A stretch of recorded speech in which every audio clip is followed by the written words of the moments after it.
players featured here. Ironically, I think Henry Wright is on the left. So, for those of you just joining us, I'm Gavin Verhey here with Joey Pasco of Yo MTG Taps, and we're bringing you live coverage of the Star City Games Open Series in San Jose.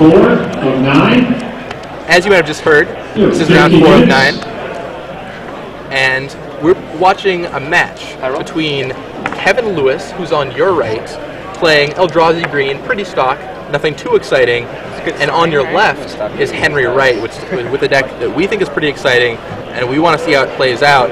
I built a deck called Darkvine at the start of the Standard season. I wrote an article about it, and it had some of the same interactions. You know, you had Vengevine and Fauna Shaman. This is really a new direction. It's got a Johnny Goldmane, Squadron Hawk, all kinds of cool things are happening, and it's going to be really interesting to see how this matchup plays out. Yeah, absolutely. This is exciting.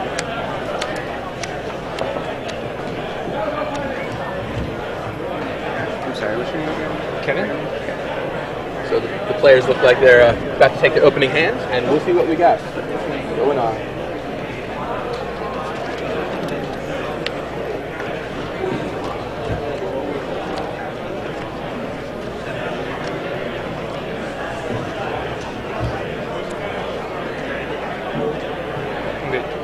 I'm kind of surprised to see Viscera Seer in this list.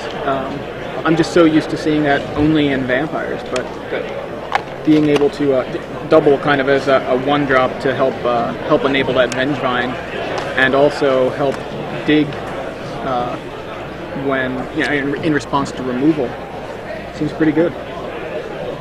So we've got opening play Colony Garden for a plant token.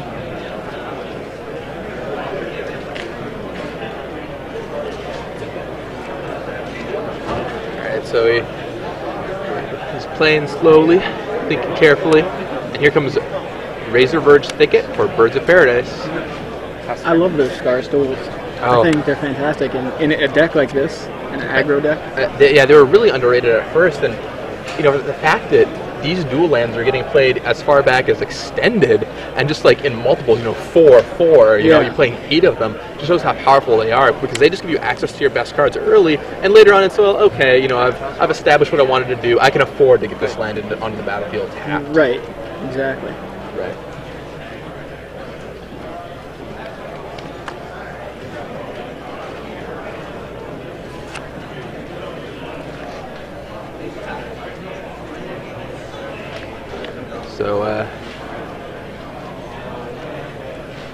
So let's see what we got here. So on the left, we've got that's a Johnny Goldmane. And it's difficult to make out any of the other cards.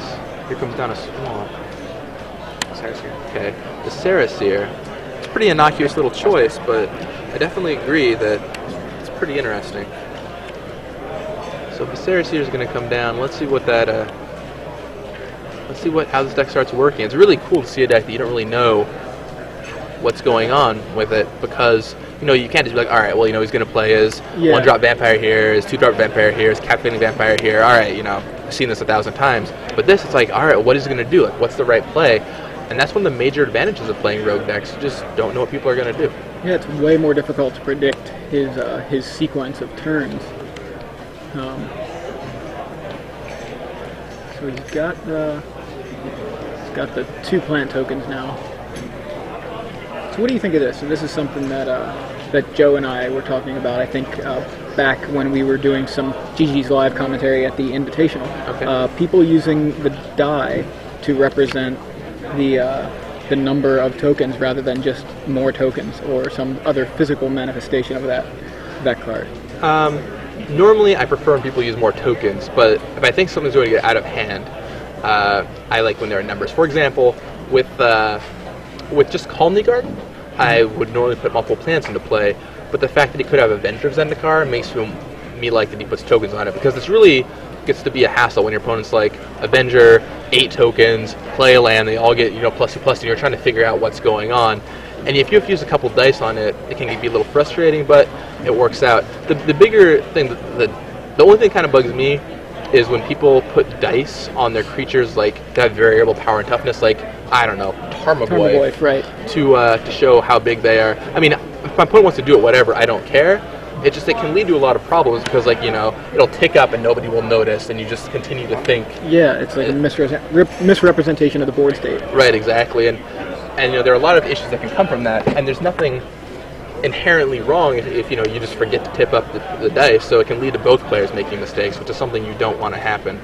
But putting numbers on tokens, you know, as long as people both know that they're the number of tokens on the battlefield and not +1/+1 counters, I'm fine with that. See, I have a problem when, you know, well, two problems. One, Avenger of Zendikar now, you know, he plays Avenger and then he wants to play a land. Now, where do these, you know, where you have one die representing their power and then one die representing the amount you have? Isn't it just easier to just have like a stack?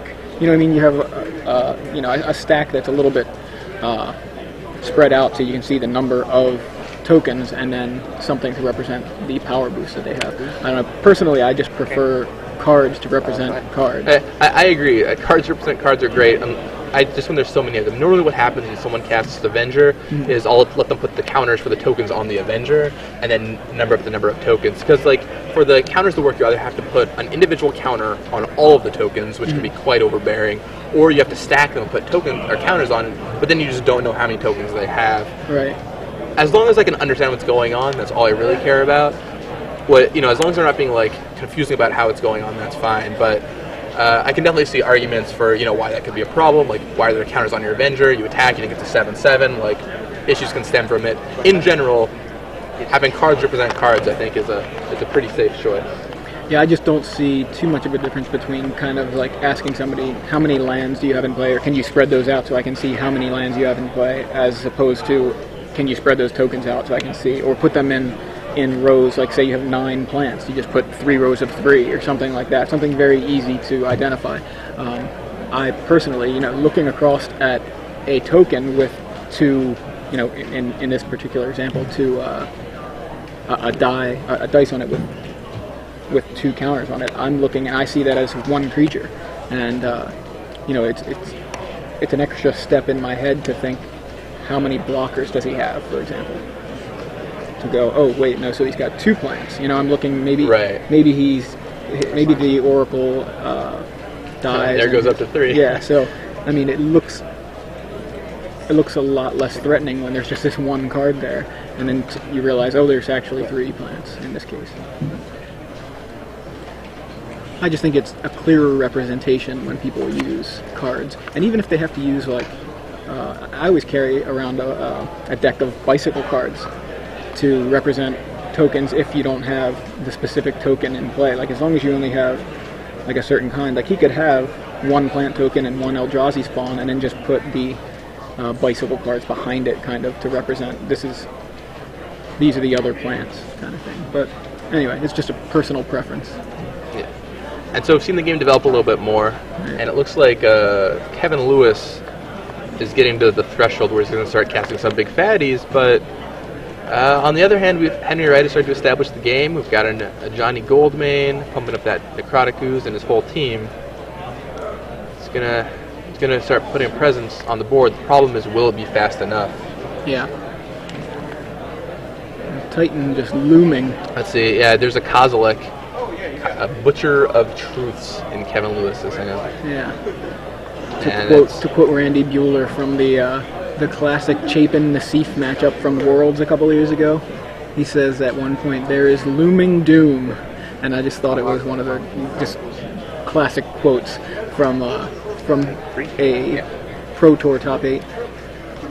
Yeah, it feels like that's the story of Standard right now. You're playing against any of these decks with big threats. It's like, you know, they could play Grave Titan next turn. They could play a Kozilek next turn. Do they have the Primeval Titan? Like, are they going to cast Emrakul on me, right? Like, every turn you just pass with this trepidation.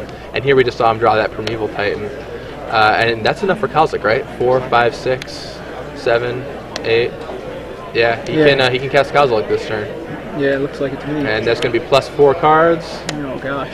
Oh, and another Titan. And another Titan. So deal with Kozilek, and then we'll play 2 6/6s. Well, it's gonna be a rough world now. This is interesting. Oh man, it's gonna be very hard for Henry Wright to pull out of this one. Those vigilant little guys are not so threatening. Yeah. I mean, they're not even vigilant anymore, but I mean, even if you managed to get Gigantomancer into his graveyard, it would still be a far stretch. Because I mean, here comes Kozilek, here comes Primeval Titan. Next turn, you know, you probably have another Eldrazi, or you know, you can Eye of Ugin or something, and you know, it's gonna be hard for Wright to get off the ground. But we'll see. His deck is kind of crazy, so maybe he can pull off enough tricks to make this work. There's the Kozilek. So yeah, there goes Kozilek.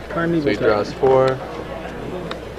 And on top, did he reveal those cards as he? No, I don't think he did. Well, you're. Oh well. Well, he's supposed to. Yeah. I don't know if that's something we should comment on as far as alerting them. Okay, here we go. Yeah, so this judge comes is taking care of it anyway. So hold on the match for a second.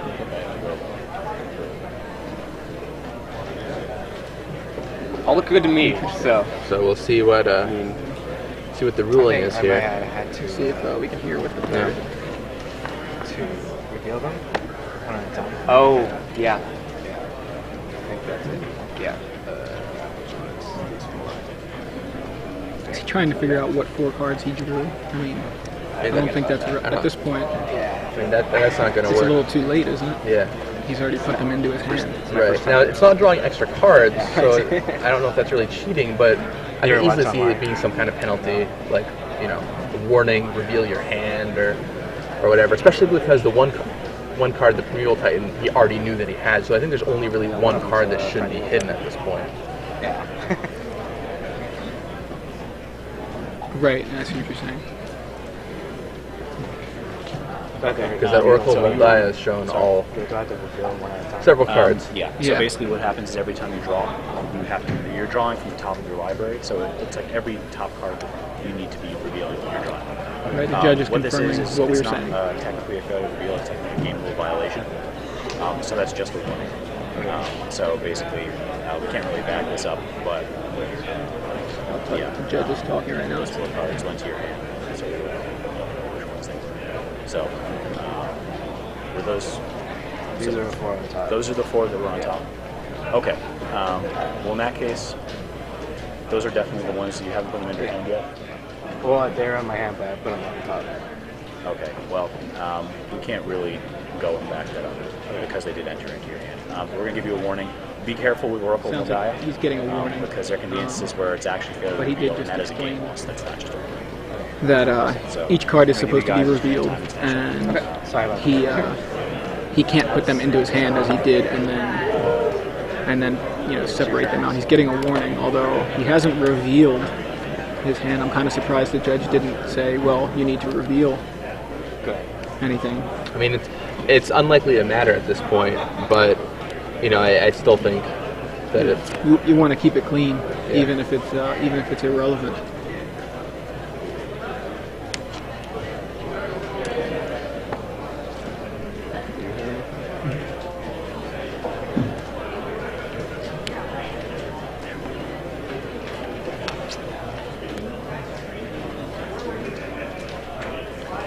So now that Kevin is a little on tilt from getting a warning, I think he can still pull this one out with his massive Eldrazi.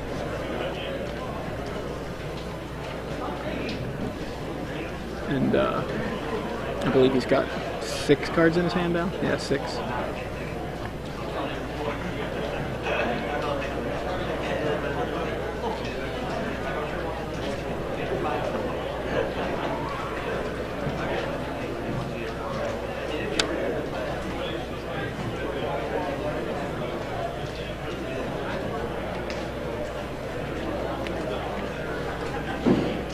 Alright, so a lot of tank happening on Kevin Lewis's side in the think tank.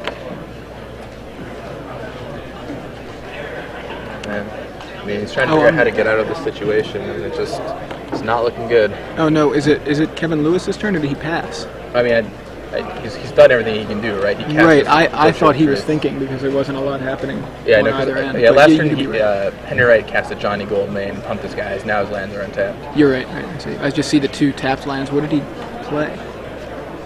Or he's about to play something. Want a shot? What is that? Oh, Fauna Shaman. Okay.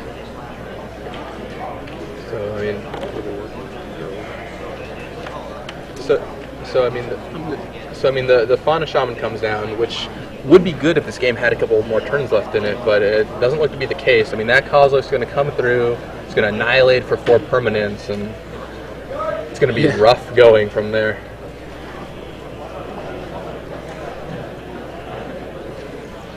Maybe they should reprint Survival of the Fittest. No.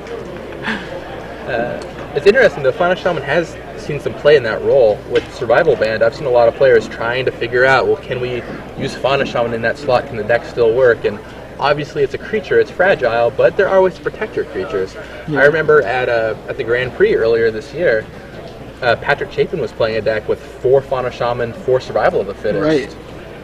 It is obviously the backup to Survival, or at least was when Survival was legitimate. But yes, I mean, now obviously it is very fragile, as we just saw. He just sacrificed it to the Viscera. Was there a removal spell played? I don't think so. I think he just sacked it. Sometimes to scry. Sometimes the brothers just got to scry. He just wanted to see what was on his deck. Like sometimes you just got to know. So at Grand Prix Seattle Tacoma last year. Oh, so you can Necrotic Ooze, right? That makes sense. Oh yeah, I didn't even think about that. Yeah. So he's that's fine. Using Necrotic Ooze as the Fauna Shaman. This shows why he's smarter than we are and why he's playing that deck and I'm sitting here. Yeah. So at Grand Prix Seattle last year. Squadron Hawks. That's something pretty decent to.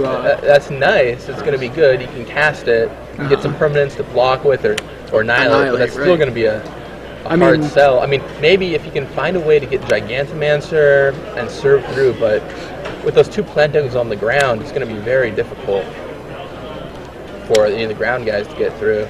Yeah, I don't know. I don't know what his plan is, but it is not as bleak as it appeared. I mean, it's not as bleak. It is still raining outside, but it might not be in a thunderstorm. Right.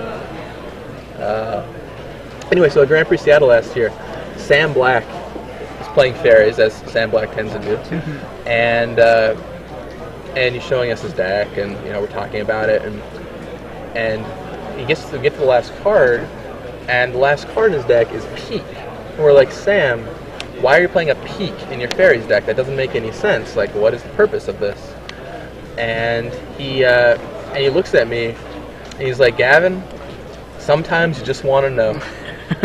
and I guess sometimes you just want to know. Of course, in this case, there's obviously a very legitimate reason for cracking that Viscera here, but sometimes you just want to know. Text up.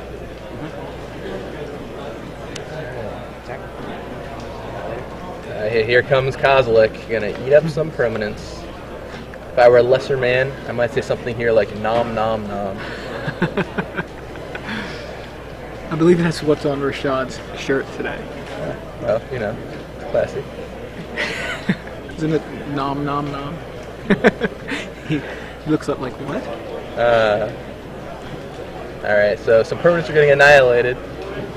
It looks like 2 Squadron Hawks can maybe still come down next turn. If he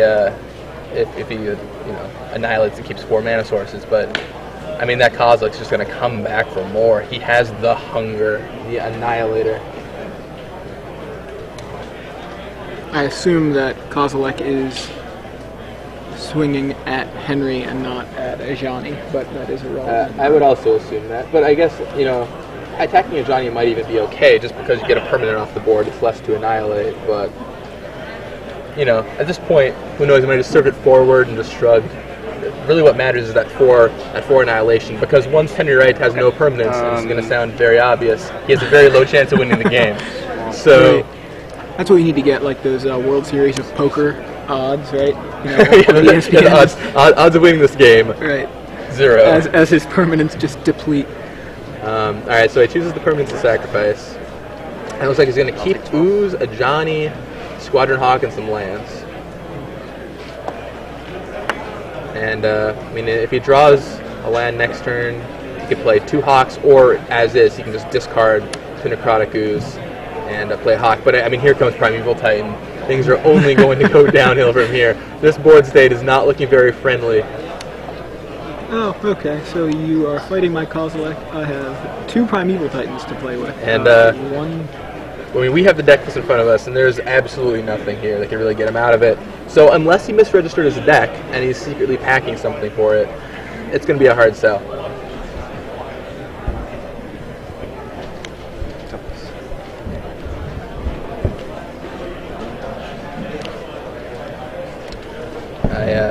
I suspect we will see game 2 shortly. One more attack from that Kozilek to do the trick.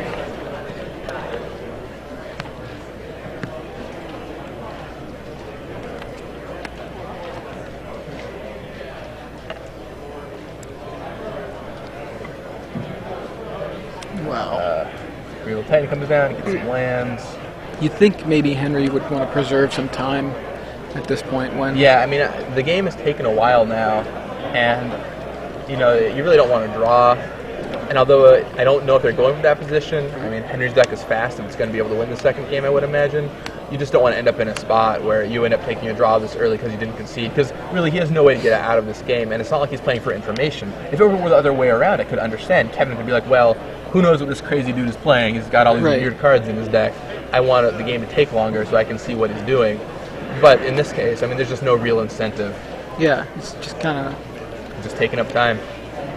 Is he, looking at his list, trying to figure out what his plan is. I mean, Molten Tail Masticore does 4 damage at most, I think, by the time he dies. He would have no permanence. I mean, not actual 0, but fundamental 0. Yeah. He's at 7 life. And, I mean, we know there's only more coming where that came from. Next turn, Kevin Lewis is going to be able to drop another Primeval Titan, and maybe I have Ugin sign up for a standard Winnabox. If you're interested in playing, we just need 4 more people to fill that out. So also, we do have our double Squadron Hawk challenge coming up at 3 p.m. Ticks down to Shani. That event will be 3 rounds of Swiss. All right. It's $30. Henry is valiantly attempting to fight back, but it really is a lost cause. It's like fighting Eldrazi Squadron. Come on up and see Tasha right over here on the right side of the stage. Eldrazi and Titans with Squadron Hawk. I mean, there is the mentality of never concede, and I think that's a good mentality to have when a game is like this, and if you think there's going to be a time issue, which the game has taken a long time, it's often right just to concede and move it along. Obviously, you can sometimes attempt to draw out warnings from your opponent. You know, you already had a warning, right? You can pick up another one if he accidentally did something sloppy, and we've seen that take some games and starts the events in the past. Yeah. But assuming that Lewis doesn't pick up any more egregious errors, he's going to be good. 2 abilities trigger at the same time. Yeah, you got 2 attackers with triggers here. 2 attackers with triggers, gonna go get some lands. Yeah. Let's see what's Wright got. Let's see what Wright has in his sideboard to bring in here. Linvala, Keeper of Silence, is kind of a neat addition. It turns off Overgrown Battlement, Jaraga, Tree Speaker. Yeah, both of which we haven't seen in this game, I don't think. But I think we saw them on top of his deck, but we haven't seen them in play. And they are in Lewis's deck, and they're cards that he's going to keep in, too. Yeah. Other than that, maybe that Acidic Slime will come in. But that looks like about it. He's got a Steel Hellkite in there, which is maybe relevant against, some plant tokens, but I mean, he's not even playing, Avenger, it looks like, so the plant tokens aren't that relevant. I mean, it'll kill Wormcoil Engine tokens, although we haven't seen one yet. I don't know if we see one on top of Kevin's deck, so we don't know if Henry even knows to expect a Wormcoil Engine. I'm just trying to think of maybe some of his options. A Wormcoil Engine did show up on top of his library. Oh, did it? Okay. And yeah, here we go. Finally figures enough is enough. Yeah. You can only beat your head against a steel wall so many times before you get a headache. And it's time to go on to game 2. Wow. Eldrazi and Primeval Titan. Yes. Titan and Eldrazi. What a dynamic duo. It's not just Batman to Robin. It's like, I don't know, Galactus to Thor or something, you know? So anyway, for those of you just joining us, this is Gavin Verhey, joined by Joey Pasco, and we're here at the Star City Games Open Series in San Jose. This is round 3, and you are watching Kevin Lewis, who is piloting pretty standard mono green Eldrazi deck, nothing really out of the ordinary. It's very similar to Simon Gortson's build that we saw at Worlds this year with the growth spasms to help ramp up. And on the left, we have Henry Wright, and if you're wondering why you don't recognize either of these players' names, it's just because Wright has such an innovative deck. He is 3-0 currently with a deck that is kind of crazy. It's green, white, black, and it has Fauna Shaman, Bloodghast, Vengevine, Squadron Hawk to use as fuel, a Saraseer to dig and get your cards into the graveyard. It's got Necrotic Ooze in a package with Molten Tail, Massacre, and Gigantomancer, and because, you know, why not, you've got your Johnny Goldmanes, which can really turn your Squadron Hawks and Bloodghast and even just small little mana guys into a legitimate threat going long. Yeah, he tried to do a little bit of that in game 1, but it was just too overwhelming facing down. Yeah, I mean, he was just on the draw and didn't quite have enough gas to get going. But if, you know, if he just had gotten maybe a little bit of faster draw and kicked out that Ajani a turn or two earlier, maybe he could have gotten somewhere. So yeah, we'll see what happens. I mean, Wright will be on the play this time, and that might switch things up a little bit. I can see a lot of draws in his deck that can win. The thing about the mono green Eldrazi deck is it doesn't have a lot of ways to interact with the opponent's creatures. So if Wright can lay an early Fauna Shaman, that can be huge because he can just go get Vengevines, he can just go get his Gigantomancer, he can find his, you know, Necrotic Ooze to power everything on, and that's going to be so huge for him. How about a Vengevine with a in play with the Gigantomancer in the graveyard with a Necrotic Ooze? How about anything in play with the Gigantomancer in the graveyard? I'm just thinking the 7/7 haste. Yeah, 7/7 haste out of nowhere, and by the way, all my Birds of Paradises are 7/7, all my Squadron Hawks are 7/7. You know, my Vampire Hexmage is 7 power first strike. A lot is going on here. Although I expect those Hexmages will probably be sideboarded out. The only thing they do is, besides attacking for 2, is just turn off Jiraga Tree Speaker, which isn't really that relevant. And Chalice. And Chalice, too. I mean, let's see. So if he's going to bring in those Linvalas, as I expect he will, and I think he'll probably bring in that Acidic Slime, and we could see maybe the Stoneforge Mystic and Sword of Body in mind. The Protected from Green is very relevant. The milling is actually important. If you hit an Eldrazi, yeah, everything will shuffle back in, but at the same time, you can maybe get rid of some of the lands for Primeval Titan to search up or something like that. Obviously, like, it's not like a huge benefit, it's not why you play it, but it could be relevant. Yeah, and the tokens can block, can chump block Eldrazi and also be there for the Annihilator triggers, or swing in as a 7/7 if you've got Gigantomancer. But I mean, those tokens can be relevant. Exactly, and so I think we'll probably see the Hexmage go out. I don't think that really does a lot in this matchup. Yeah. What do you think about Bloodghast in this matchup? Would you leave it in? It's good because you know, it can swing for 2. Like, it interacts with the Saraseer well, but on the flip side, like, they're not interacting, so it's never really going to die. It just gets blocked by Overgrown Battlement all day long. You can discard the Fauna Shaman. Obviously, it's basically a free discard. Yeah, I think he might leave some of them in, if not all of them. I think just the fact that they can recur and you know, off of the Fauna Shaman ability, I think that's kind of part of what this deck, or what makes this deck strong, is being able to discard things like Vengevine and Bloodghast and then still have them come out.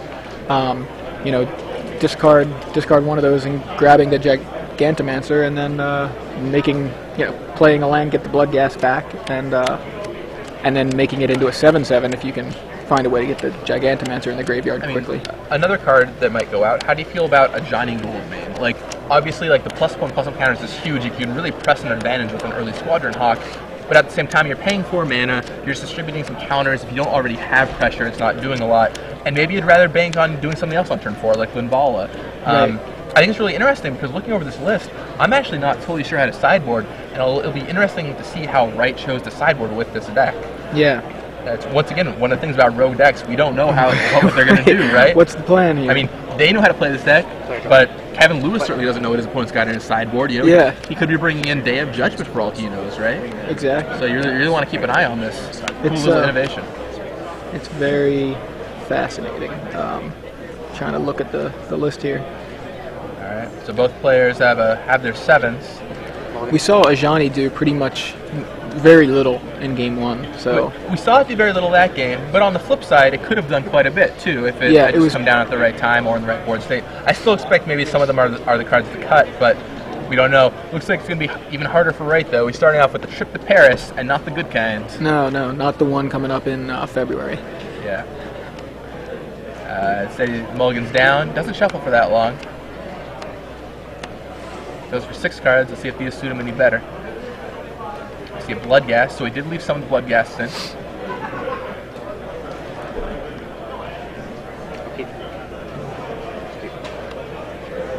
Alright, so he keeps a 6-card hand, and Lewis keeps a 7, and we're off to the races. A Verdant Catacomb cracked on the first turn. Probably is going to lead into Birds of Paradise, I would imagine. Yeah. Or maybe Viserys here. Could be. He gets it's a forest, yeah, so forest, it's going to be birds if he has a 1-drop. Here comes down the birdies.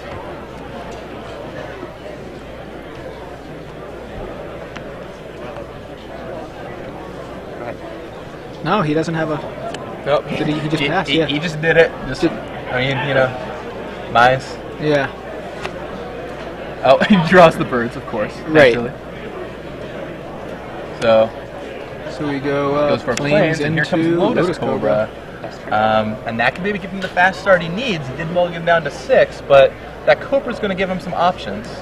I'm trying to get a glimpse of what's in his hand. He's keeping it kind of tight, close to the chest. Yeah, literally. Exactly. So Everflowing Chalice comes down here. It's going to start. Is the same sequence of plays Kevin Lewis made last game. I know it's only two turns, but he went turn 1 Garden, turn 2 Chalice last game. Yeah, I mean, it's a good sequence of plays. Those Colony Gardens are really, you know, they're like enhanced Kabir Crossroads. They just gain you extra life, serve as Gatekeeper of Malakir protection. I mean, where's Inkwell Looter when you need him? He's got those plant tokens that he made that he uses as business cards. It's true. All right, so Lotus Chroma comes down, and we're gonna see what it does this turn. He's cracking the fetch land. That gives him the 5 mana he needs. There's an Ajani at the bottom of his library, so he kept some of them in at least. Yeah. Kept in the Squadron Hawk, saw some of those. Kept in the Blood Gas, saw some of those. I wouldn't be surprised if he just shaved a couple cards from his deck. You know, like when you're in doubt, sometimes that's a fine thing to do. You just go, you know, you shave one of this, one of that, one of that, right. And you know. With the Fauna Shaman in there, he can tutor up. You know, if he shaves certain creatures. You know. So, all right, so he got his land, and now let's see what it is. All right, here comes Vengevine up. Is that a foil Vengevine, no less? I think it is. Yes, foil Vengevine. Very nice. And here it comes down, serving in for 6, and he's just going to opt to take 6 damage here. I gotta say, I really miss Vengevine seeing play. Now, I know Kibler was saying something a little while ago about, like, where has Vengevine been? Like, where is it? I was thinking about that this morning. He was such a strong card back pre-M11, and then even in Legacy with Survival, but now that you know, these Titans hit Standard and Survival's gone from Legacy, you know, it's not been anywhere near as played, but I love the card. It's one of my favorite green cards ever. And I think that's why we see some of the resurgence of the control decks, because they have before they had trouble dealing with Vengevine. You know, they could journey it, but it was difficult to deal with. You had your Path to Exiles, your Journey to Nowheres, but now, you know, you can just play a Grave Titan or something, right? Exactly. And shut it down entirely. Elspeth, -2. Exactly. There's a bunch of chump blockers. Exactly. Although I have a love affair with Vengevine. It's another card I'm a big fan of. And if you want to see a lot of Vengevine decks, you should check out my Star City Games article going up on Monday. So there's the chump block for Vengevine. Why did Vengevine just get put into the graveyard? What did I miss? Yeah. Oh, sorry. Yeah. All right. Okay, good. Oh, he's tapped though. The Vengevine is tapped. He's not doing any blocking. All right. Glad we got that cleared up. Yeah. So he's Vengevine's just so eager to go into the graveyard. And here comes the Necrotic Ooze, which, you know, he's still a 4/3, he can still serve. Yeah, that's the interesting thing people forget about Necrotic Ooze. It does have power and toughness. Yeah, it's a pretty sizable body on top of everything else. Yeah. I mean, you know, 4/3 for 4. I mean, it's Vengevine. I mean, I remember, you know, a couple years ago, if we got a 4/4 for 4, we were, you know, pretty happy with it. I know, you know, a minor ability, and this is a pretty strong ability. You know. Yeah, absolutely. I mean, so. Remember Obstinate Bailoff? I mean, not Obstinate Bailoff, Ravenous Bailoff. Right? You're like, all right, well, I guess I can sacrifice him. And obviously, you could do it a little differently, right? You had damage on the stack. Yeah, that's true. Block and then sack. Block and then sacrifice. But. So there's Oracle Moldiah, which has been over there ramping up Lewis, and we now see there's an Acidic Slime on top of his deck. But maybe Wright will be able to get the damage he needs this game. He's got 2 4-3s threatening to come in and bash this turn, and I feel like that plant may finally take one for the team. Oh, well, he already jumped with one plant. we got some action. He's got Summoning trap. We know there's already at least one target, Right. if not more. All right. So he does not have to reveal for the summoning trap. Yeah, that's a good thing to note. It's such a confusing thing with the. They're looking at they're double checking, check. right? Because Yeah. we just had this issue. Cards like Oracle Moldiah are always tricky with that interaction. Or, Yeah. for example, Jace with Oracle Moldiah. Right. Like, how Halimar does this Depths. work? Like Halimar Depths, exactly. So what do we got over there? He hasn't slammed anything into play yet. Right. I So see a wall of Tangle Cord and an Acidic Slime. acidic slime seems like a Yeah, I think it's gotta be blowout slime. right now. And I bet Henry Wright is breathing a sigh of relief, though, that Acidic Slime That's true. is not like a Kozilek Butcher of Truths. Right. Or perhaps, you know, Primeval Titan. Alright, so the Slime's going to take out a land, which might, hopefully Wright didn't need that land to cast anything in the second main phase. Yeah. What land is And that? he even knew that Slime was on top, too, so he probably should have played around it if he had the chance. Although I can also respect, if he plays his creatures first, then he can't return a Vengevine, which is a problem. Yeah. So the plant token blocks the Vengevine, the Slime's going to take out the Ooze, in something only Colony Woods would enjoy. And, you know, let's see what happens here. So it looks like we've got another Birds. And I think then that's going to be a pass. I'm surprised. I guess he's trying to make up that mana, but Yeah. I mean, he's got Bloodghast in his hand, but he can't cast it yeah, without the birds, without the double birds, without the double birds. Did he take down a forest? I think he With took that down a Acidic forest, Slime? Okay. yeah. So he couldn't cast it in the first place. With double birds, he can start getting online, but once again, it might be a case of too little, too late. There's nothing yet in Kevin Lewis's hand that's threatening. He's just going to deploy Wall of Tingle Cord here, but it's only a matter of time with all the digging he has that he finds something. Here comes Explore to dig even further towards the threat. Oh, and there it is, the Primeval Titan. It's not coming down this turn, but next turn he's going to have to deal with that 6/6. we need to get that sound effect, Rashad, of Randy Bueller saying, "There is looming doom." And just replay it every time somebody's got something on top with the Oracle of Moldiah. That'd be kind of cool. We just have our soundboard here, right? And Yeah. it's like, you know, like Lightning Helix button and like Cruel Ultimatum button and like Looming Doom button, or like all this great stuff, right? We have like some OSUP buttons for added commentary, right? Like whenever we feel like we need something spicy. It's not a tumor. Right. No, that's obviously not OSIP, but more like Arnold Schwarzenegger. Well, you know. The kindergarten cop quotes. They were brothers. Alright.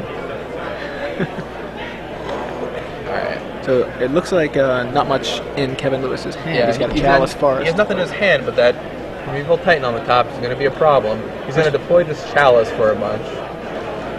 Now, but depending on what was sided in, interestingly, it looks to me like Kevin Lewis actually has more interaction with his opponent's deck, taking into account the sideboard, than Henry Wright does. But both of them have acidic slimes.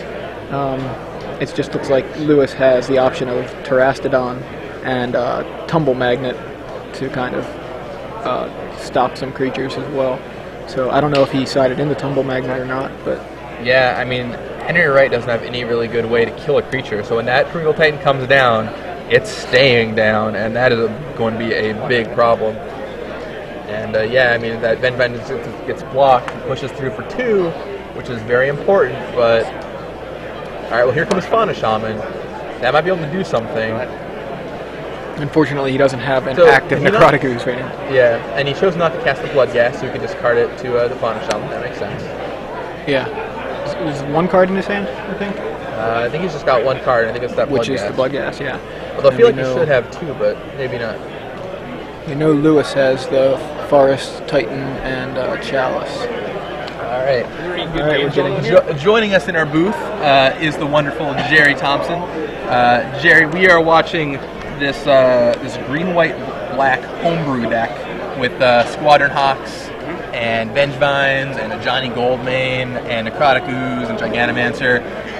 Johnny Goldman. Yeah, I know, right? That's awesome. Fighting against this mono-green Eldrazi deck, and he had a good start this game, but it looks like Mono Green's slowly starting to take control. Mule Titan just came down, and it might start getting a little dicey. How'd your round go, Jerry? I won this round. Defeated a Coggo deck with mono black vampires. Let's go intensive. Yeah. We are 3-1, so that, and by we I mean Jerry Thompson. Right. We saw you last round. What was your sideboarding thoughts on how you boarded that round? You brought in Duress, you brought in Vampire, Hexmage. Like, what were you going at? I didn't bring in Duress for game 2 until I saw that he had a full blow to Mark Trails, basically. Yeah, exactly. Then maybe I should have only brought in 2. Like, I figured if I only bring in 3, maybe I'll just draw like 1 per game. And that's about how many I want. But then I ended up drawing all 3, which sucked. Yeah, we saw that. I was like, there's no way he brought in more than 2, and then you drew the 3rd one. Yeah. And yeah. Yeah, so that was kind of rough. But like Hexmage is good against Goblin Guide and stuff like that. Like, it's bad against his pingers, but so are the Pulse Trackers that I'm taking out. Right, exactly. Like that, so. Yeah. Yeah, I was hoping you would be able to get back in it after you drew the Disfigure and Double, but you just managed to get back. But you battled back. You are now 3-1, and 5 more rounds to go. And if anyone can do it, it's going to be you. So, out of many of the players in this room. I thought that last week too. I was 7-0, and then I went 0-2.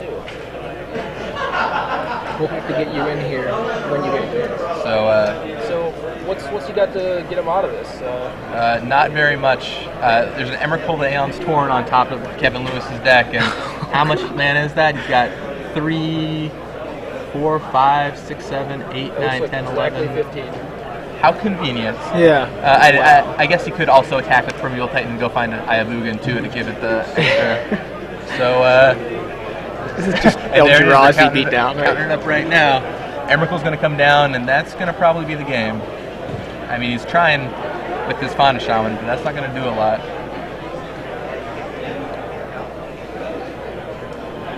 How do you feel about Eldrazi Green in the current metagame? A lot of people went toward Valakut after your big win with it, after you really showed off how good it was. And after Worlds, Valakut was popular for a little while, and now we're seeing some Eldrazi Green come back. Like, what do you think about that?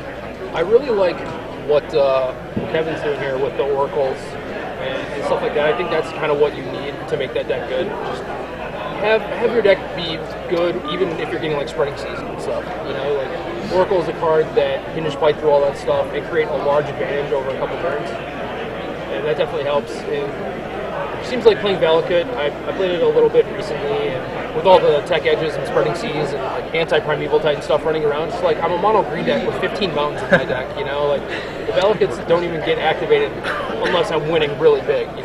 But normally it's just like they spread my land, stuff like that. So I think if I were to play a wrap deck, maybe Eldrazi Green is probably the place to be. Yeah. I mean, you can still get your lands, Spreading Seas or whatever, your eyes and your temples, but it doesn't nearly throw you off as much as when you can't actually cast any of your spells. Exactly. Yeah. Now, Chapin, I think, said in his Prime Directive article last week about isn't Eldrazi Green just a bad Valakut deck?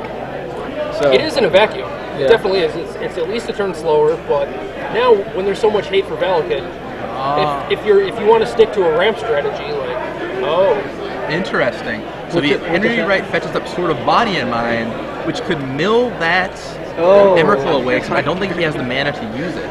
I think he's short because he had to cast the Mystic. Even then he's short. I think he just cast the Mystic to go find it. Right. Oh, okay. Otherwise, you have 3 lands tapped then. Maybe not. Or if he has Fetch Land Bird. There's normal lands. There's 1, 2. That's short. That's 1 short. That's not quite going to do it. He brings back his Bloodghast. And he's going to play it to be classy. Right, but not going to be able to equip it. It's short. All right, and yeah, Emrakul's going to come down here, and I think that's going to be that's going to be it. We still have plenty of stuff that can happen though, so we have to keep watching because it's sweet. Yeah, this is actually like the greatest part, right? Like, all right, yeah, force. Right. We need those. Well, if there was any doubt whether he could play the Emrakul. So last game, Henry Wright was facing down Kozilek. He got attacked 3 or 4 times by Kozilek, 3 times I think. Still won? No, he lost. And he just played through it all. He had like 2 permanents, And it was like, all right, He's trying to play. So, and a Titan. No. So obviously, there was a Primeval Titan and a Cause like right, Primeval Titan and a Cause like. So obviously there is some value in that. We saw Kevin Lewis pick up a warning earlier in the match, so maybe he wants to see in, see if he can get a game loss or something. But how many times do you think Emrakul is going to attack this guy? Well, might only take one. Like Titan's going to get in this turn, probably going to trample over for a little bit, and then maybe Emrakul will actually leave. Here comes Titan.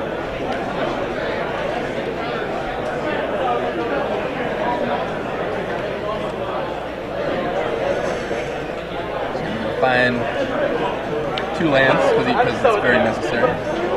That is the face of someone going, Emrakul has Annihilator how much? Yep, exactly. That is not the face you want to be got, wearing. What does he have? Tournament. 11, 1, 2, 3, 4, 5, 6, 7, 8, 9, 10. He's got 11 permanents in play from what I can tell. It's going to be down to 5. Emrakul is just ridiculous on so many levels. It is so many. That idiot. I don't think I've ever hardcast them. Only polymorphed into it. I know you're good at that one. I've definitely done that. Probably show and tell it a few times.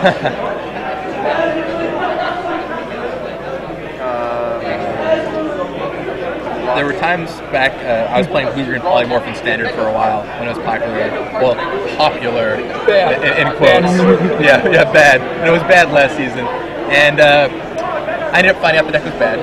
But in the process, I definitely hardcast Emrakul off Awakening Zone a couple times. Okay. One game I just didn't even have Awakening Zone. I just like jammed it out there. I could have killed him with Polymorph multiple times, but he was like 4x spreading seas gunned, and I was like, nice.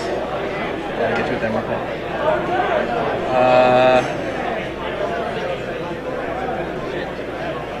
Looks like Emrakul's only going to attack one sample. Well, it's going to be rough for Henry Wright. Maybe let's see if we can get Henry Wright in the booth, and we'll see if we can get him to tell us about his deck, because it's a little trippy. I'm curious about some of his decisions. You know, I just want to see.